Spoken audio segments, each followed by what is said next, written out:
when we did fall protection. My name is Bobby Salinas. I'm with Prism. I'm on the safety team. And before we get started, has everybody signed in that's present? Because it's important that everyone signs in. Just wanted to be sure. So, heat stress. All we gotta say is Texas is hot. And then in the winter times, it does get cold. Is there anybody here that's moved to Texas from another state? Where'd y'all come from? What state? Illinois. Louisiana? Okay, well, you're acclimated to the weather. You're from Louisiana. Where are you from, sir? Colorado. Colorado. Oh, I love Colorado. So how's the, you notice, how long have you been here? Well, I grew up here, but I was gone to Colorado for 11 years and came back. Okay. So in the 11 years and then being back, you witnessed firsthand the difference in the climate. Oh yeah. Humidity is the main thing. It kills you. Yeah. Okay. What do you think, sir, coming from Illinois? It's a little hotter, but that's the name. Except for the winter. Winter's better. The winters are better? I've heard that. I've heard it up north. And so I understand that up north, they don't really have air conditioners, air conditioners like in the houses. Is that right? Where I'm from, yeah, they do. They do? Okay, it must be further up north. There are some people up north that they don't have air conditioning units in their house. And when you purchase a car from the dealerships, brand new, some of their vehicles up north don't come with air conditioning as well. Being how you're up north, it doesn't get as hot as it does down here. We're still officially, for the calendar, in spring. Tuesday of next week will mark the first day of summer, officially, based on the calendar. But on the weather side of things, how long has it been hot? Since May? For about 2 months? It's hot. Now, the thing I like about winter is in wintertime, you can always put on a jacket, a sweater, a scarf, a hat, earmuffs, whatever you want to put on to stay warm. And as your body gets hot, you start to layer off the clothes.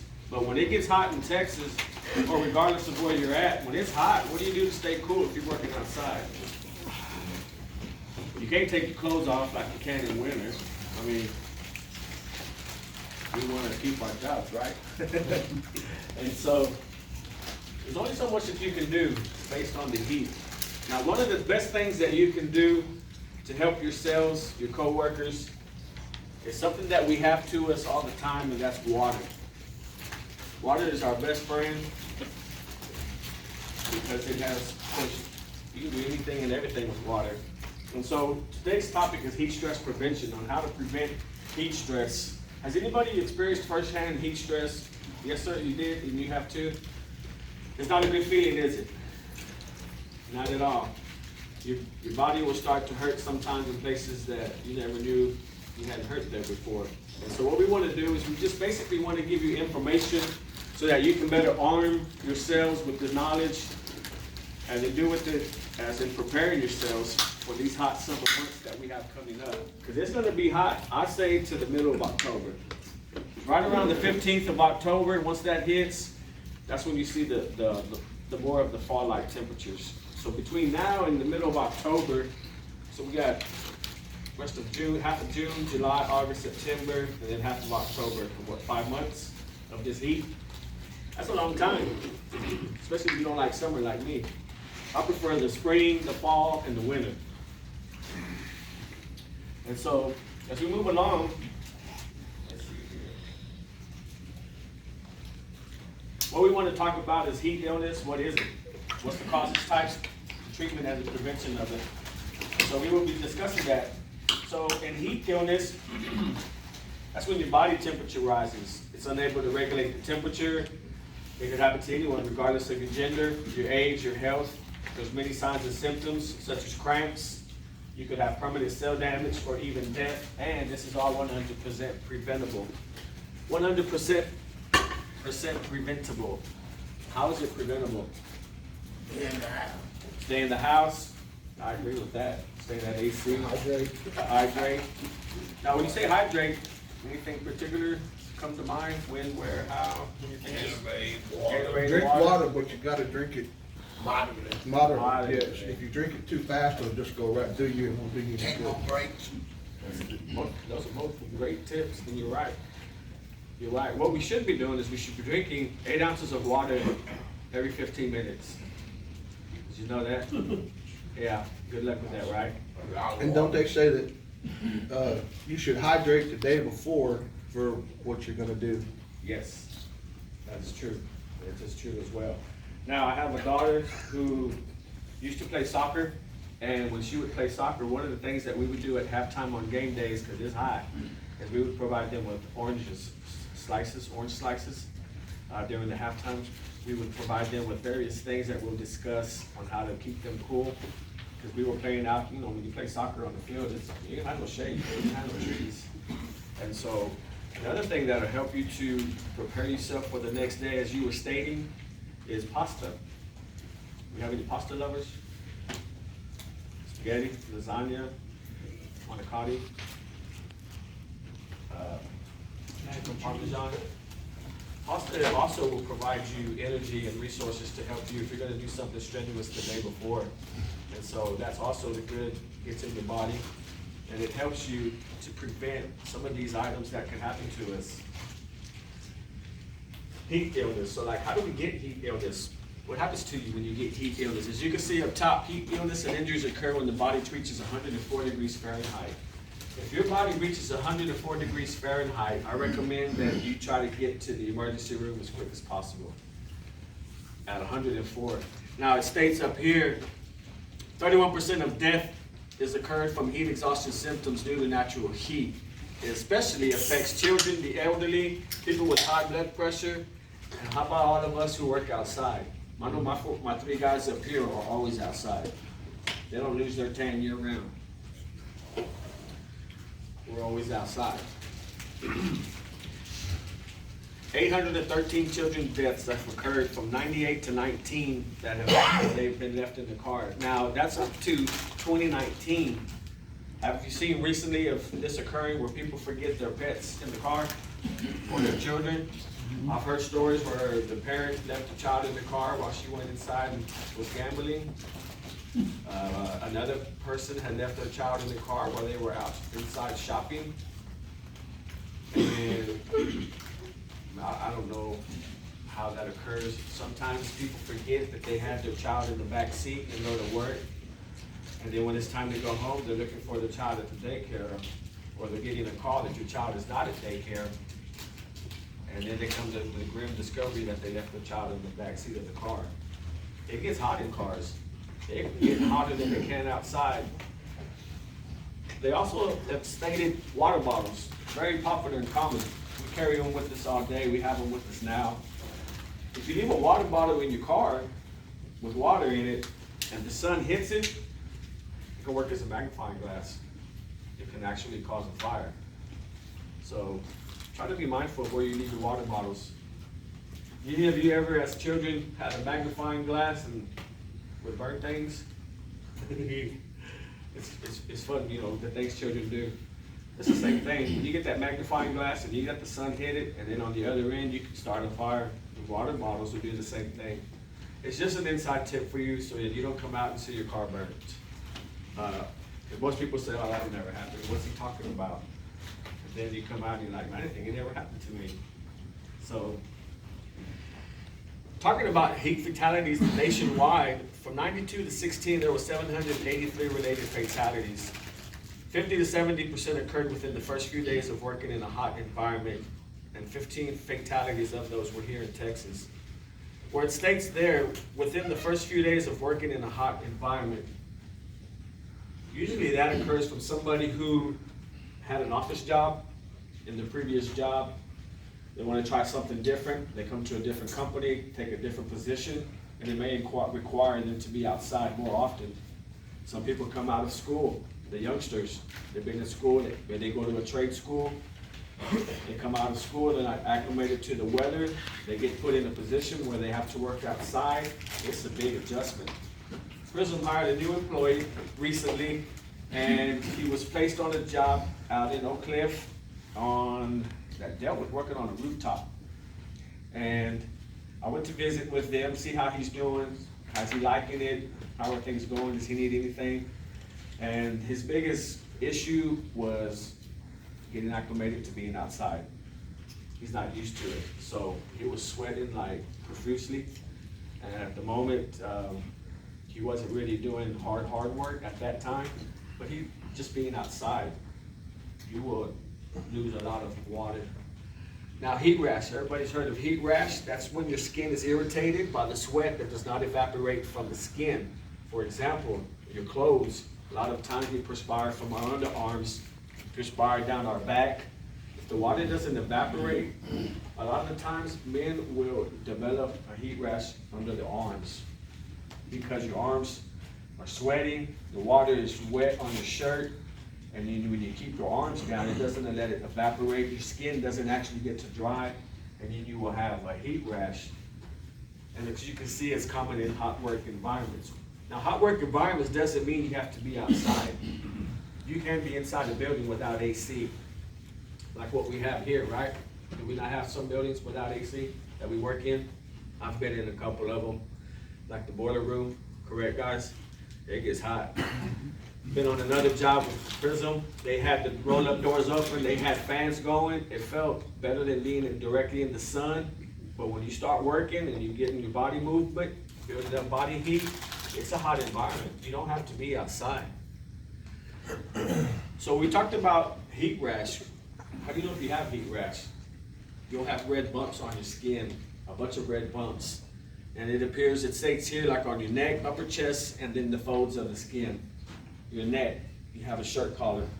A lot of times when the shirt collar rubs your neck, because it's wet, if it doesn't evaporate correctly, you may develop it in the back. Like we stated, on your chest, your back, your arms, underneath your arms. And it's not very pleasant feeling. It's not contagious. You don't have to get a shot for it. However, it'd be nice, you need to air it out. So when you get a chance, maybe you want to take your wet shirt off after work and put on a dry shirt for the ride home. Or when you get home, kind of air out a little bit, walk around with an undershirt or no shirt, depending on how you feel at your own house. And so those are ways that'll help you alleviate it. You can use baby powder to rub it on the skin, keep it soft, protected. Here this is the first aid. Try to work in a cooler, less humid environment when possible. How many times is that possible for you guys out here? Not at all. Keep the affected area dry. So there we go. We want to keep the heat rash area dry. Change your shirt, change your pants. There are times where your pants will be wet, especially around the waist, when the sweat comes down. If you can, maybe you want to ride home with a pair of shorts. Yes, sir. One you're missing is in between the thighs. When you're walking, usually your thighs rub and stuff, or when you have a harness on, the sweat tends to accumulate and you tend to create chafing on your thighs. And Yes. that really hurts. That happened to me when I first started in this industry. When walking around, having to get material and stuff, and the sun starts chafing. What did you do to help you alleviate some of the pain? Put some ointment, that's it. Some ointment, Yeah. try to keep it dry, Yeah. try to keep it from rubbing. It's very difficult, especially when you gotta make that money. Can't stay home. Next word, another issue that can happen, what we call in the heat exhaustion field, are cramps. You don't have to be a soccer player to get cramps. You don't have to be a sports person to get cramps. All you have to do is just lose a lot of sweat and not drink a lot of water. Heat cramps happen when your body loses the body salts and fluid during sweating. Do you know why our bodies sweat? Why do we even sweat? Cooling factor. Yeah, because when your body starts to reach its core temperature, which you have your core temperature inside, and you have the ambient temperature, which is the air in this room. There's two different temperatures. You'll notice it sometimes when, like in the wintertime, when you get to working and you start taking off clothes, your body temperature inside starts to get hotter, your core, and then thus you start to sweat, and then the cold doesn't affect you as much. So off come the clothes. You have two different temperatures. And so your core temperature, when it gets hot, it'll start to sweat, which is your body's way of trying to cool itself down. Because next comes the wind, if you're lucky, or a fan, and it'll feel a little bit of coolness to you. Cramps develop when there's low salt levels in muscles, Tired muscles, those used for performing work, are usually the ones most affected. The ones that we use the most would be our legs, our arms, our back, and cramps can occur during or after working hours. I know that when I was a child, I was asleep one day, and in the middle of the night, man, I woke up yelling like it was the end of the world. And of course, I scared my father, and he came running in, and I had a real bad cramp on my hamstring. And man, it hurt so bad. It was painful. Oh my goodness, have you experienced that? It don't feel good, right? Sometimes you'll see your toes kind of curl if it's in the calf, or you ever had your fingers kind of cramp in your hands. And the best thing you have to do is bend it back on your own and try to massage it out. You know what I'm talking about, right? Have you experienced that? Here, at home, working around the house? And one time on the top of the scaffold, Yeah. I work in the ceiling weight, man, I live in my leg. Man, It's hot, we all know heat rises, so if you're working up hot, you feel all that heat. Heat cramps, they're not very fun, and they don't just go away. Best way to do with cramps is, again, is to stay hydrated. The moral of the story and the bottom line of the teaching is to stay hydrated. These are symptoms that you can encounter in your type of what we do. We work outside, we work in hot buildings, that's what we do. And so when you get cramps, they're most likely to occur, like it shows here on the calf muscle. Cramps are painful. Basically, it's your muscle having a spasm.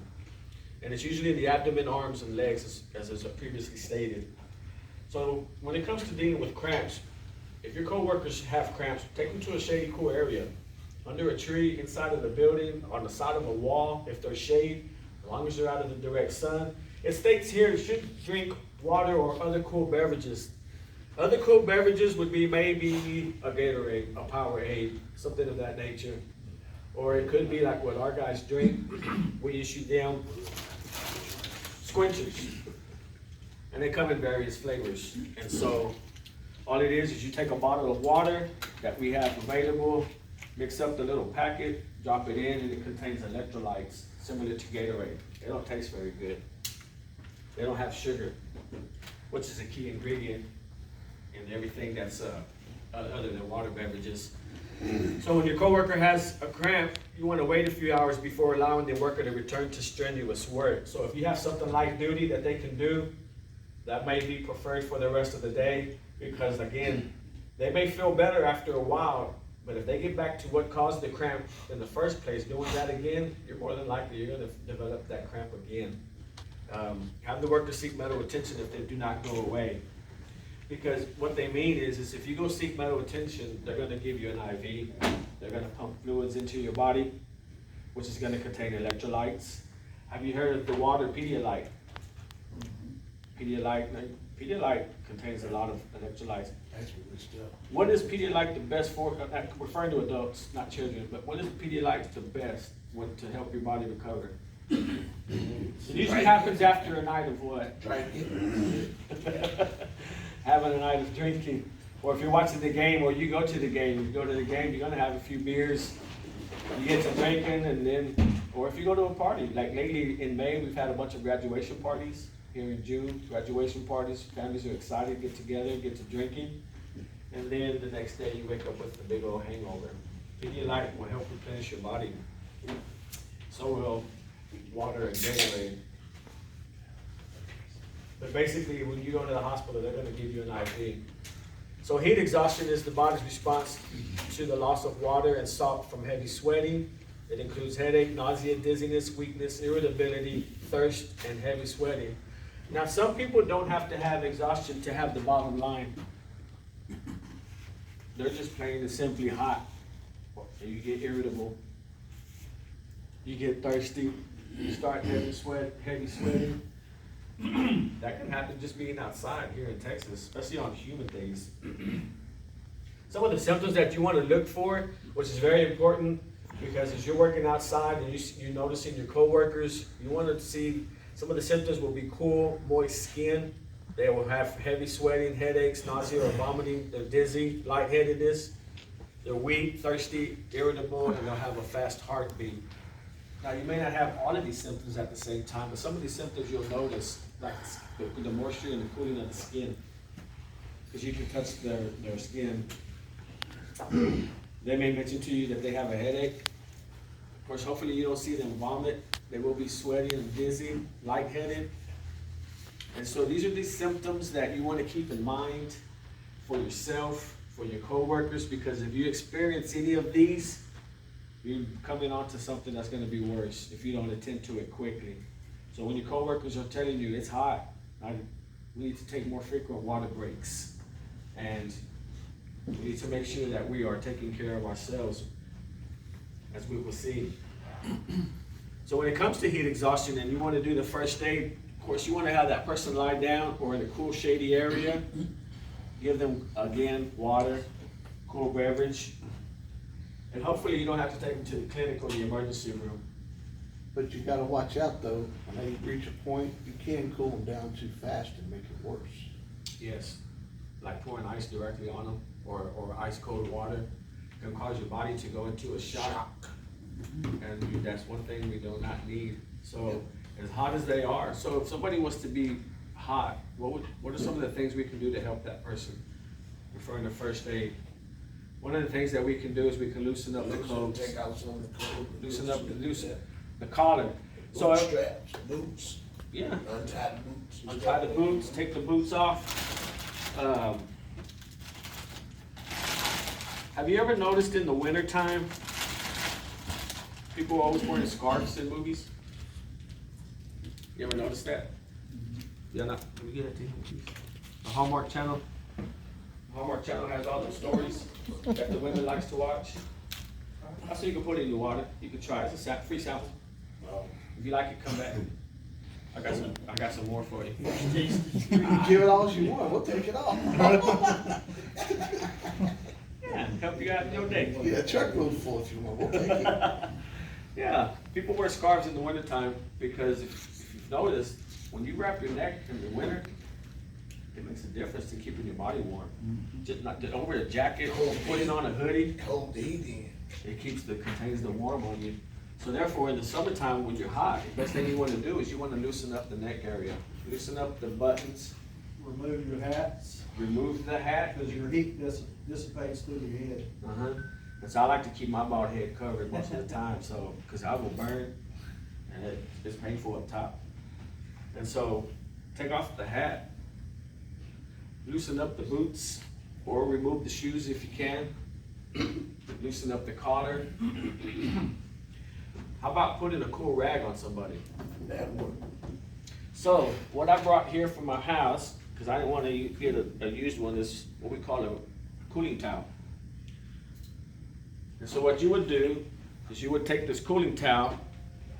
Now, one of the problems with this cooling towel that we had is on job sites, we had ice chests like what you see back there with bottled waters in them. And eventually the ice tends to melt and makes cool water. The last thing we wanted was for our guys to take their cool rag and dip it in that ice chest. Because then later you come behind them and grab a bottle of water to drink. So please don't do that or allow your coworkers to do that. It's not very cleanly. But you can, sanitary, thank you. You can, take a cool bottle of water out of there and wet this down. Put it around your neck, and just like that scarf in the wintertime, this will help you in the summertime. And so who said sanitary? And the hat. Come on back. Oh, that's nice. And so, the cooling towels really make a big difference. Do they not, guys? Y'all have some, and if you don't, I'll get you some. So, as a matter of fact, would you give one to that gentleman right there? Here you are, sir. See, I didn't want to take one out of there and use it, so I just brought my own.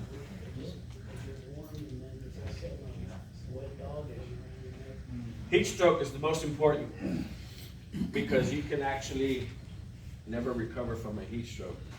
You'll be permanently that way. And it's not fun because you can have slurred speech. So I don't have a heat stroke and I got slurred speech. you can have your physical abilities to function correctly may be altered for the rest of your life. Maybe you need assistance. Heat stroke's the most serious of them all. It happens when the body becomes unable to regulate its core temperature. We talked about the core temperature earlier, where the inside of your body is 1 degree and the outside is a different degrees. When you have a heat stroke, your sweating stops. So if you see somebody who's not sweating any longer like they were, something's not right. The body can no longer get rid of the excess heat because you're no longer sweating, and when you're no longer sweating, the body's not going to cool down. That'll include signs of confusion, loss of consciousness, and seizures. Now, there's another way, and I'm sure I'd like to think somebody knows, what are some of the signs, the physical signs of a stroke? Well, there's different ones. You get blurred vision, there's numbness. And then they, what's it called, you get disoriented. Get this, oh yeah. Get disoriented, they don't. Also, Body loss of one side of the body. exactly, that's what's gonna be my next point. The loss of one side of the body. Could you elaborate? Just, one side of the body, you can't use it, it goes numb. So the best way to figure that out is have the person that you're questioning or you're in doubt of, have them raise their hands up. Reach for the sky, like Woody says. Reach for the sky. It's easy, it's simple. But when you're having a heat stroke, why are you gonna do this? Another thing that you can actually do is when you're talking with a person, ABCs, because that'll show if they're confused. Coherent, that's it, is the word. You can also ask them to smile. Just do a simple smile for me. Yep, cause sometimes the mouth. Because when you, what will happen? The mouth will get twisted. You're gonna smile halfway, usually it's the right side, and the left side will not complete your smile. And you know what? I had my aunt, God rest her soul, she had a stroke like that. And one side of her mouth was twisted, and it was like that, maybe about a year. And then one day it just straightened it. It came back. Yeah, that's good, good for her. It was over a year though. See, that's what I mean, when it comes to heat stroke, that's pretty much the end of your line right there, is that the heat stroke part. What comes after a heat stroke? Yeah. Heart attacks and death. So when you see somebody who can no longer smile for you with their both sides of the mouth going up, if they can't raise both hands for you, if they can't answer the ABCs or simple questions, you have somebody who's very, very serious problems.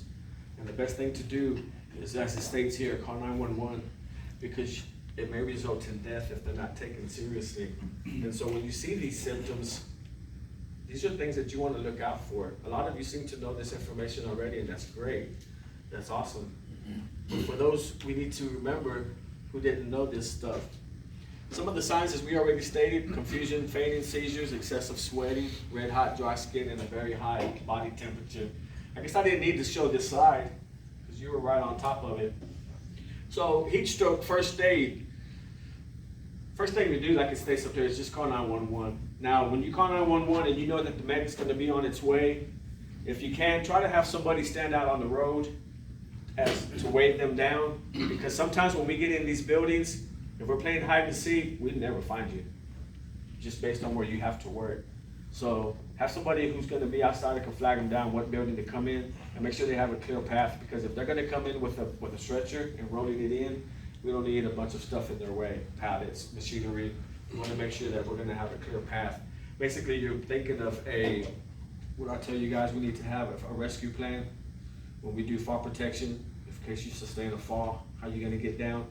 If we're gonna call the paramedics, how they're gonna get in, how they're gonna get to where we are, because time is of the essence. So after we've made the call, what do we do next? Just kind of stand around? Try to get the person to the cool back. Just like it says, take them in a shady, cool area.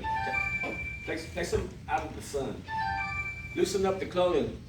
Like you stated already, take off outer layers of jackets. Have you seen guys wear 2 shirts in the summer? Usually it's a long sleeve with the shirt over it. A lot of the times people think, how do you do it? It's kind of hot. But the long sleeve is a good idea, because it prevents your skin from getting skin damage, skin cancer. And so, moving along though, we want to make sure that the person has cool water, apply ice packs behind the neck, on the forehead, in case you're not sure. Take their shoes off, raise their feet up if they're laying down. And we like to give them water and stay with them until help arrives. As you can see here, old Benjamin Franklin was, what's he on, the $5 bill? 100. 100. Yeah. Show me the Benjamins. The Benjamins. Show me the $100 Benjamins, bill. baby. He was more than just that, wasn't he? An ounce of prevention is worth a pound of cure. An ounce of prevention, which means putting effort into it. You know, you talk about the heat stroke and everything, and over the years, I guarantee you, these people have seen videos of runners who they just start, you know, Cramping up. yeah, and just falling out, and that's a prime example of heat stroke, heat exhaustion, not drinking water, not having no electrolytes. Yep, it's all considered heat illness. Yeah. They're all of heat illness. As we stated earlier, you have half an ounce of water ounce of water for 1 pound of body weight. So a 200-pound person would need 100 ounces, which is equivalent to 12 8-ounce glasses of water a day. 12 8-ounce glasses of water a day. Now, what happens if you miss the first half of the day and now you're in the second half of the day? Is it okay to drink all that water you missed earlier? No, It's not. Why not? You stated earlier. it can actually kill you Yeah. if you drink water too fast.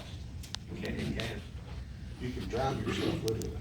Everything is good, and everything that's good for you is good in moderation. But when you become in excess is when it becomes damage. You can have beers and catch a buzz, but the more you drink in excessively can lead to alcohol poisoning, which can land you in the hospital. Sweets, everybody loves gum and candy, but if you eat too much of it, it leads to cavities. And so drinking too much water can also be harmful for you.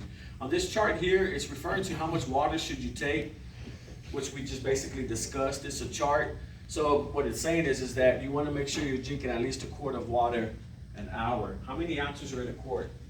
32. 32 ounces, and then we have to drink 8 ounces every 15 minutes. So that's in 1 hour, that's 32 ounces, which equals 1 quart. Now you got the different temperatures. For us in Texas, we're gonna be over 90. When it gets to the heat of summer, sometimes it's over 90 in the morning, at 8 in the morning. And so therefore, I would just go straight to the bottom line, where you wanna make sure you're getting those 32 ounces in an hour. Here we have a chart. I'm sure many of you have seen this. I know in our construction industry with what we do on the constructions, on the porta-johns, you will see this here taped inside the porta-john. Because it's very important for construction workers who, when we build a building, we don't have the amenities that we have here. We don't have running lights or running water, working lights. And so therefore, we're in the heat. This is a chart to let you know where you stand. Now, one thing that you need to know is if you take vitamins, like I like to take liquid vitamins because your body absorbs the liquid faster than a capsule. Because if you take a capsule, you're getting half. Anyway, if you do drink vitamins, it won't affect the color of your urine in the morning. It'll make it like number 6, like bright, glow in the dark.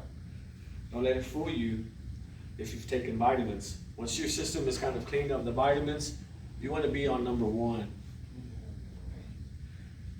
If you're on number 8, what's going to happen? When your body doesn't have enough water, it doesn't function properly. And what I mean is sometimes some people have troubles going to the restroom because your body doesn't have enough fluid. And what we need to do is in your body you have cells that accumulate water like a battery. And when the battery starts to lose its water in its cells, the battery doesn't function properly. As you start to sweat, you lose the water in your cells. If you're not replenishing that water, then your body doesn't have a chance to recover what it lost. So the more strenuous work you do leads you to the heat prevention because your body can't protect itself because it doesn't have the water that it needs. So the water, your body is made up, 82% of water? And so therefore, if we don't keep in water fluid through us it'll affect your insides, it'll affect your organs, it'll affect going to the restroom. And so, this color chart is very helpful because if you're down on the bottom numbers, 5, 6, 7, and hopefully you're not at 8, then you need to start drinking more water. So what do we want to avoid? How many of us like this one up here in the top corner? Anybody? Anybody like the one in the top corner? Here's what we want to avoid. Red Bulls. They taste good sometimes, especially when you put them in vodka. Dr. Peppers, Coca-Cola, Pepsi, caffeinated drinks is what we want to avoid. And the best thing, as we know, as we stated many, many times, is having bottled waters. Now, you can drink Gatorade. You can drink a Gatorade sporadically. You can replace a bottled water and with Gatorade. But please don't drink Gatorade all day, every day, solely, because it's not going to benefit you. It's good to help you recover when your body is in cramps or you've done strenuous work. It's good to have a Gatorade, a Powerade, the electrolytes that I passed out. However, you do want to make sure you're drinking water, preferably. Coffee, a lot of us drink coffee in the morning. I like the smell of it, and I'll drink it myself. But once I finish my little to-go cup, I go to water. And I do like to have a soft drink at lunchtime or a glass of sweet tea. I just love some sweet tea. I'll have sweet tea at dinner time, but once my meal is over and it's time to, I guess you're finished, I go back to drinking water. Because as you stated, you need to replenish for the day ahead. You need to plan for the day ahead. So after you've had your meals, it's good to get a head start on drinking water, especially for those that work outside in the heat. Sports drinks are okay every now and then there's that good old energy drink that we want to avoid. Does anybody have any questions? Is everybody still awake? This is what you want to go for, right here. Squint juice, water, fruits and vegetables. Now, for those who have taken vitamins, they have a vitamin that's available at the vitamin shop, and it's titled Red. And it has a picture of vegetables, and on the bottle, everything is red. So for example, can you give me some examples of what type of fruit and vegetable would have a red meat? Tomato, Beets, Tomatoes. beets, What else? Beets, bell pepper. bell peppers, Strawberries. strawberries, Cherry. cherries. What else is red? How about watermelon? watermelon, Watermelon. Like we like to say, awa melon. watermelon, You ever heard awa melon? watermelon, It's watermelon. watermelon. That's what I would like to do.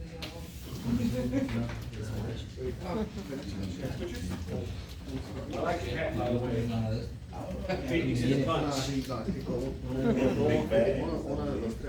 I got some more for y'all. I just only have so many in my hands. But we want to go for the fruits and vegetables: strawberries, watermelon, cherries, bell peppers. Items that are red are best for you. They're very beneficial for you. Again, you can add pasta to the mix if you're going to have pasta for dinner one night. It'll help you for the day in advance. But these are better than going with sugary drinks, fattening foods. Because if you can stay on fruits and vegetables, it'll help with your body stay cleansly, especially with the water, and you'll have a better feeling system because you are what you eat, as they state. So if you're on fried foods, fattening foods, unhealthy foods, chances are your arteries inside are going to be cholesterol high. And we know cholesterol is not good, especially for us that we know about cholesterol, like Fito Olivares, right? It's a song. So how do we prevent some of these things that we do? Well, some of the items that we discussed are here on the table. What I have on my personal hard hat is I extended the brim on my hat. So on my hat, you can see where the original hard hat ends. I prefer this type of shade myself. However, we do have different kinds. Now this one's kind of old, you can see by the color of it, but it works. It works, it helps to keep the sun off your neck. Now I have a different type here that we have for our guys. And this one here is kind of like your windshield visor. Once you open it, you can't put it back. This one's just a little bit different from the one that I have because it has a little curtain for your neck.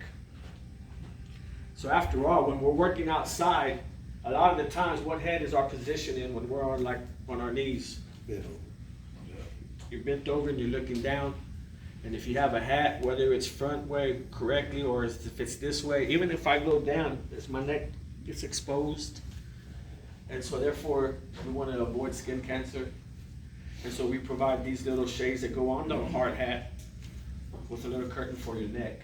You don't have to have a hard hat to have one of these. They do make them where you can put them on. This one here kind of is a stretchy part in the middle.